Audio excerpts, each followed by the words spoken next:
नमस्कार। लॉकडाउन के पूरे 4 महीने हो गए। महाराष्ट्र गवर्नमेंट ने 22 मार्च को लॉकडाउन शुरू किया था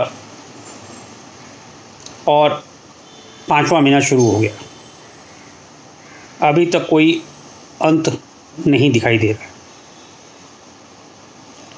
इन 4 महीनों में 3-4 विषयों पर काफ़ी चर्चा रही। एक था माइग्रेंट लेबर, दूसरा सुशांत सिंह राजपूत की आत्महत्या, चाइना का अटैक और राम जन्मभूमि के निर्माण का भूमि पूजन। माइग्रेंट लेबर पर और कोविड पर मेरी बड़ी ही पॉजिटिव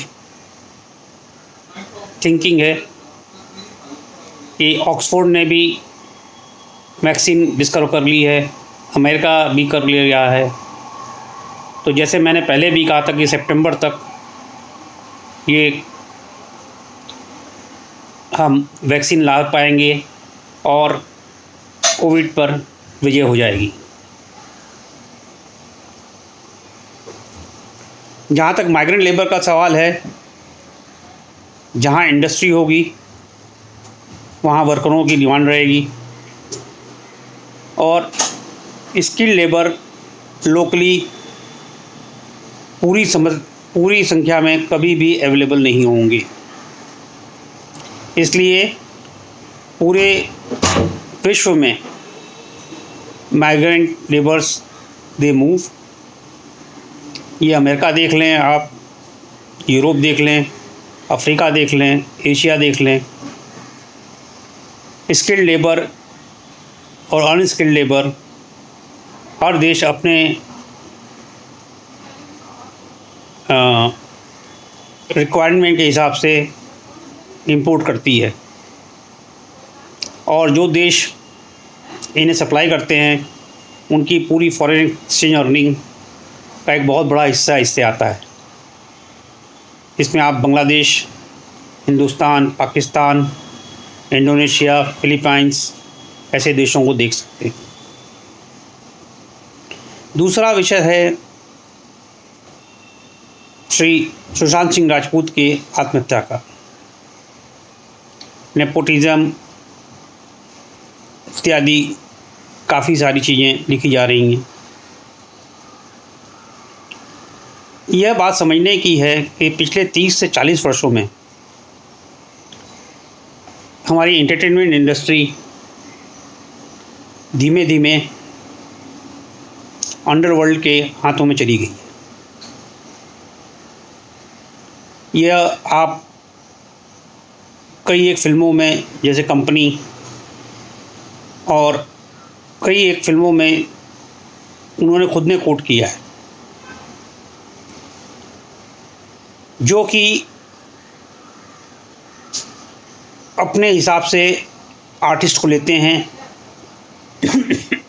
और इंडस्ट्री चलाते हैं। यह एक बहुत बड़ा सत्य है।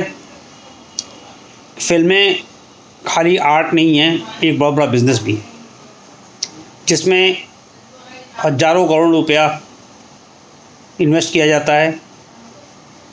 एक एक फिल्मों की कॉस्ट 150-200 करोड़ होती है, फिर उनका कलेक्शन 300-400 करोड़ रुपया होता है और बम्पर प्रॉफिट आते हैं। आजकल फिल्मों में बहुत सारी कमाई सिर्फ टिकट सेल नहीं है, जैसे OTT राइट्स हैं। फिल्मों में जो वेरियस प्रोडक्ट्स दिखाए जाते हैं उनके पैसे लिए जाते हैं। इन फिल्म एडवर्टाइजमेंट जिसे कहते हैं। तो इन सब का एक बहुत बड़ा एक जाल तैयार हुआ है पिछले 40 सालों में। किसी एक व्यक्ति को इसमें हम दोष नहीं दे सकते। यह system over the year evolve हुई है। वो हमारी पॉलिटिक्स हो, हमारा स्पोर्ट्स हो, एंटरटेनमेंट इंडस्ट्री हो, हर इंडस्ट्री में यह प्रचलित है। इवन इंडिया में सो कॉल्ड बिजनेस हाउसेस में हम कई बार देखते हैं इनकम्पिटेंट और बेवकूफ़ लोग डिपार्टमेंट हेड करते हैं या कंपनियां हेड करते हैं और जनता का और सरकार का पैसा डुबाते हैं। इसके बारे में एक विचार करने की ज़रूरत है और इसका पहला इलाज ये होगा कि फ़िल्मों में फाइनेंसिंग जितनी सही होगी और सीधी होगी तो ही इसका कोई इलाज बनेगा। ये एक बड़ा विषय है, फिर कभी इस पर चर्चा करेंगे। तीसरा विषय जो कि हर किसी को साल रहा है, फाइट विथ चाइना। मेरी समझ में नहीं आ रहा कि चाइनीज़ गवर्नमेंट चाहती क्या है।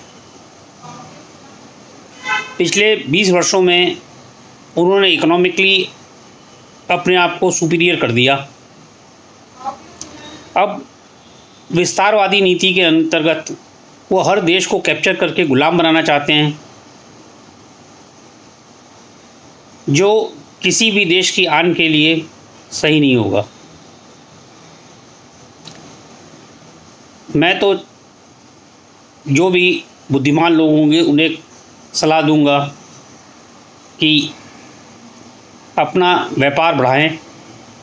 जैसे किसी ज़माने में हिंदुस्तान और चाइना पूरे दुनिया के व्यापार पर कंट्रोल करते थे। ये quote historically and economically proven है कि ब्रिटिशर्स के आने के पहले दुनिया का इंटरनेशनल ट्रेड 50% से ज़्यादा चाइना और इंडिया के बीच में था, चाइना और इंडिया के हाथ में था रादर, और उसमें 25% भारत का हिस्सा था और सारी दुनिया भारत पर डिपेंड करती थी कई चीज़ों के लिए। ये ब्रिटिश गवर्नमेंट की पॉलिसी की वजह से इन दोनों का ही रोल इंटरनेशनल ट्रेड में 1% से कम हो गया, जो कि एक दुख की बात है।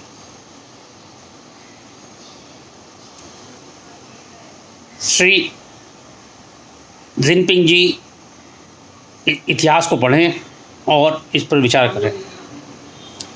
आप सब लोग अपने कमेंट दें तो उसके ऊपर आगे फिर चर्चा की जा सकती है।